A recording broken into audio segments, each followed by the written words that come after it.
Magandang araw mga kaparehas. Narito po tayo sa Barangay Bunsuran 3rd, Pandi, Bulacan. Ako sa mga kapanayan po natin ngayon ang butihing lingkod po ng barangay, naglilingkod, nagsiservisyo, nagmamalasakit, gumagawa at gagawa pa ng maraming kabutihan sa kanya na sasakupan dito po sa Barangay Bunsuran 3rd, Pandi, Bulacan, na siginagalang po ng barangay, Kapitan Randy Bart D. Guzman. Kap, kumusta na po kayo? Ayos naman. Ayun, medyo laging busy. Alright. Pero Kap, maitanong ko lang po, kumusta na po ba sa ngayon ang Barangay Bunsuran 3rd? Ang Bunsuran 3rd po, malaki na po yung pinagbago niya. So, marami na rin po kaming mga bagay na inayos. Yung especially mga traffic sa kanto. Marami na rin tayong natulungan mga kababaryo natin. So, alright, okay. Pero kapunahin po natin regarding for the peace and order, kumusta po ba ang kapayapaan dito sa ating barangay sa ngayon? actually sa amin, yun nga, meron tayong 30 tanod. So, sila yung nagbabantay sa ating barangay hanggang alas 2, alas 3, binabantayan nila yung mga kabarangay natin. So, wala namang gulo. So, kung meron man siguro, yung minimal, konting-konti lang. So, lahat naman yun na natutungo ng mga ating mga barangay tayo. Alright, so matatawag po natin na very peaceful po ang Barangay Bunsuran 3rd. Alright. As in talagang medyo minimal, walang gulo. Alright, okay. So Kap, dito naman po tayo Kap regarding sa environment. Dahil sa aming pag-iikot po ay isa din po sa malinis na barangay, ang Barangay Bunsuran 3rd. So ano pong naging sekreto ni Kapitan Barts dito? Yun nga, every Tuesday, pinapalabas namin yung mga basura. So, yun ang schedule ng Bunsuran 3rd. Opo. Pinapaikot namin yung mga truck na from poblasyon sa munisipyo. Humingi tayo ng isang araw na yung Martes ay pilitin nilang kunin yung mga basura sa ating barangay. Okay. At yun ay every week nilang ginagawa. Alright, okay. Pero Kap, regarding naman po sa batas kalinisan, so ano-ano po ito? Lalo na po sa ating mga kabarangay. Nagkakaroon kami ng every week na clean up drive. Opo. So, lahat ng sitio iniikutan namin. So, kahit sabihin mong mga kung ano-ano lang na kailangang linisin, sinasabi ko sa kanila kung ano yung dapat, kung saan sila designated area. Opo. Na kailangan linisin. Every week meron kaming clean up drive. Alright, okay. Pero Kap, itanong ko lang po, dito naman po tayo sa inyong mga programa sa barangay. So ano na po bang meron kayong programa dito, lalo po sa ating kapwang mga, ibig sabihin, sa ating senior citizen at PWD? Yun na nga, 2 weeks ago, meron binaba ang ating munisipyo. Opo. Nagbaba sila ng Love Express. So, mas priority natin yung mga senior, yung mga kabarangay natin. Yun naman iniimbitahan natin sila na binibigyan sila ng libreng konsulta at binibigyan sila ng mga libreng gamot. Yun ay typical ko ano yung bumababa at nung isang linggo meron tayong medical mission. Yun nga, may medical mission, meron din yung mga libreng bunot ng ngipin. Opo. So, meron din tayo sa mga BHW, sa mga bata. Marami rin silang yung mga libreng feeding program. So, ang ginagawa nila yon, nakipag-cooperate naman yung ahensya ng ating mga sa nutrition, mga LNN, sila yung mga namamahala dyan. So, lahat naman na sinusuporta ako naman lahat. Wow, alright, okay. So Kap, ilang buwan natin pagsiservisyo bilang ating punong barangay dito sa Bunsuran 3rd? Ano na po bang ating mga naging accomplishment bukod sa pagpaganda ng ating barangay hall?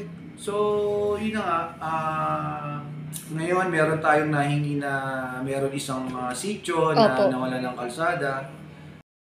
Yun, sa pamamagitan ko, merong sitio Manggahan na dating wala silang right of way na sariling daan.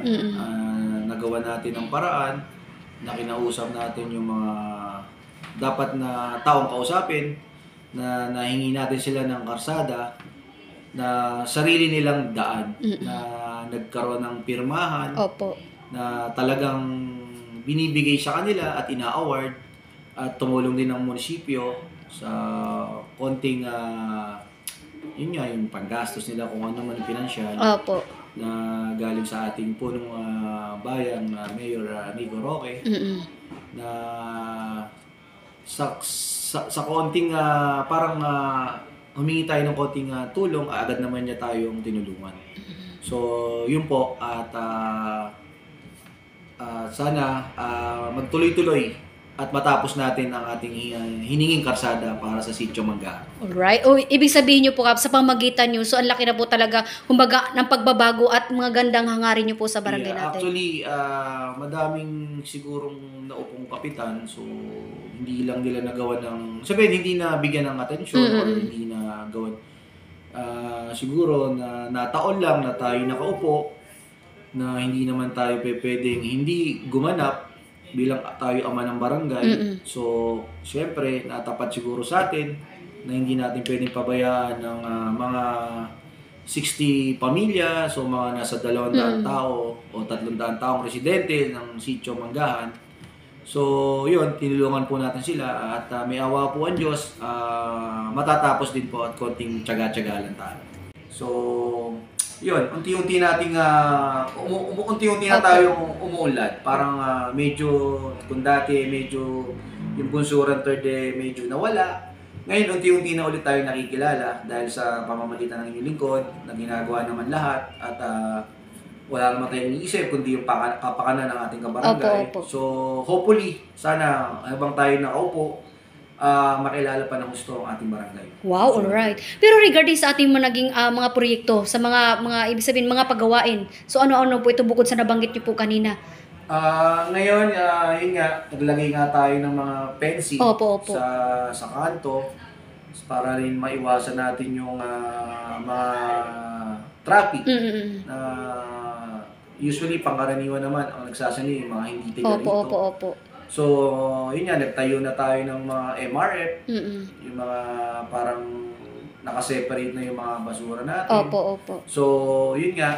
Tapos, meron tayong isa pang ini-implement ngayon, yung mga sa mga patubig dyan, yung mga waterways, kailangan nating harangan para medyo malinis. Malinis na yung ibang mga nagtatapon sa yung mga patubig na yun. Matrap na natin yung mga plastic. Tapos, yun nga, meron kaming, parang nagtayo kami ng parang mini gulayan. Okay. Gulayan sa barangay. Oo, parang gano'n na dati wala naman. Meron siguro, pero ngayon kami mismo yung proyekto ng barangay, sama-sama kami sa Sangguniang Barangay na binubuhay namin ngayon. Wow, okay. Binubuhay namin. Alright. Pero kung para sa inyo, Kap, ano naman po ang karagdagan pa ninyo priority sa pag-unlad palalo ng Barangay Bunsuran 3rd? Gusto ko sana makilala itong Bunsuran 3rd, magkaroon tayo ang aming barangay ng parang mini park. Wow, okay. Sanang may awa ang Diyos kung sakaling makapanghingi tayo sa mga ibang ahensya ng gobyerno. Pipilitin ko pong magkaroon tayo ng isang mini park. Actually po, isa pa rin po sa nagampanan namin, na-aproba na yung sisimento natin na road, concrete sa gawing papunta dito sa may highway papunta Masagana. Approved na po yan, so siguro 2025. At yung hiningan po natin na yung mga sirang karsada na na ma-asphalto, na ano na po nila, na-check na nila, iniintay na natin kung kailan nila gagawin.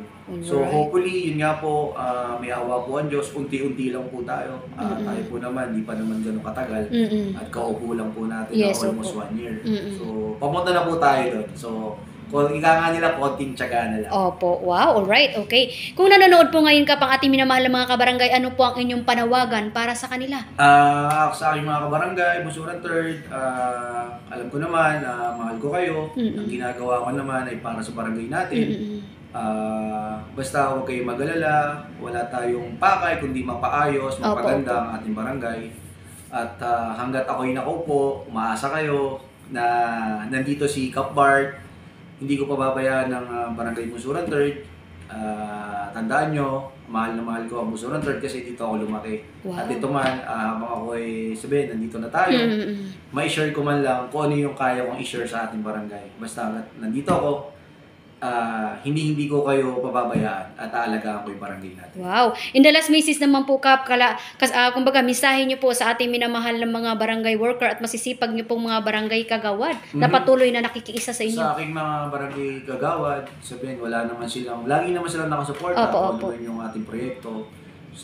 Lagi nandyan sila at kung naman tulong-tulong kami. At yung mga ating mga barangay workers, lagi silang, pag humingi sila ng tulong, nakasuporta ako, pati yung mga sekretary ko, HW, treasurer, lahat ng mga kaalyado ko dito sa taas, sa barangay. Lagi naman sila nakasuporta at sila naman ay lagi nasa likod ko. Opo. At tinutulungan nila ako upang mapaganda yung barangay natin. Barangay Bunsuran Third. Wow, alright.